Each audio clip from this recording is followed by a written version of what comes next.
വിശ്വപ്രസിദ്ധമായ തൃശൂർ പൂരത്തിന് കൊടിയേറി. തൃശൂർ പൂരത്തിന്റെ പ്രധാന പങ്കാളികളായ പാറമേക്കാവ്, തിരുവമ്പാടി ക്ഷേത്രങ്ങളിലും ഘടകക്ഷേത്രങ്ങളിലും വിവിധ സമയങ്ങളിലായിരുന്നു കൊടിയേറ്റ്. ഈ മാസം 25-നാണ് പൂര വിളംബരം. 26, 27 തീയതികളിലാണ് പൂരം. ഒരു വർഷത്തെ കാത്തിരിപ്പിന് വിരാമമായി പൂരങ്ങളുടെ പൂരം എത്തിക്കഴിഞ്ഞു. കൊടിയേറ്റം നടന്നു. മാസങ്ങൾക്ക് മുമ്പേ മുന്നൊരുക്കങ്ങൾ ആരംഭിച്ച ദേവസ്വങ്ങളും തട്ടകക്കാരും പ്രധാന ക്ഷേത്രങ്ങളിലും ഘടകക്ഷേത്രങ്ങളിലും ഒത്തൊരുമിച്ചു. ആചാരപരമായ ചടങ്ങുകൾ പൂർത്തീകരിച്ച ശേഷം ആവേശത്തോടെയാണ് കൊടി ഉയർത്തി പൂരത്തെ എതിരേറ്റത്. ആദ്യം പൂരം കൊടിയേറിയത് ഘടകക്ഷേത്രമായ ലാലൂർ കാർത്യായനി ഭഗവതി ക്ഷേത്രത്തിലായിരുന്നു. രാവിലെ 8:15 കൊടിയേറ്റ്.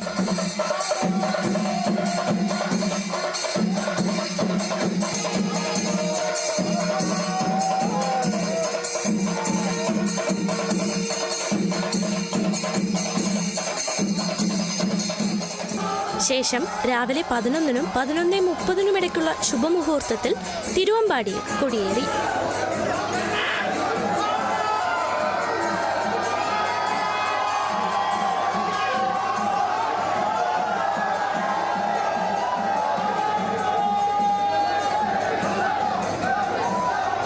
പിന്നാലെ വലിപാണിക്കുട്ടി പുറത്തിറങ്ങിയ പാറമേക്കാവിലമ്മ ആനപ്പുറത്തേറി പാറമേക്കാവിലും കൊടിയേറി.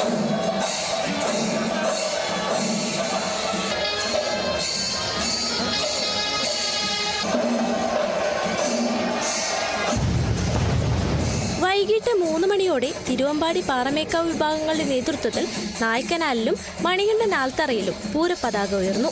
മറ്റ് 7 ഘടകക്ഷേത്രങ്ങളിലും വിവിധ സമയങ്ങളിലായി കൊടിയേറും.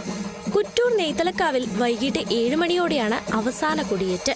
പൂരത്തിന് മുന്നോടിയായി എല്ലാ ഘടകക്ഷേത്രങ്ങളിലും ഇനിയുള്ള 7 ദിവസങ്ങളും വിശേഷാൽ പൂജകളും ചടങ്ങുകളും ആറാട്ടും നടക്കും. ഏപ്രിൽ 24 വൈകിട്ട് 7-ന് സാമ്പിൾ വെടിക്കെട്ടും 25-ന് രാവിലെ പൂരവിളംബരവും നടക്കും. 26, 27 തീയതികളിലായാണ് വിശ്വപ്രസിദ്ധമായ തൃശൂർ പൂരം. ഇനിയുള്ള നാളുകളിൽ പൂരപ്രേമികളുടെ കണ്ണും കാതും തൃശൂരിലേക്കാണ്.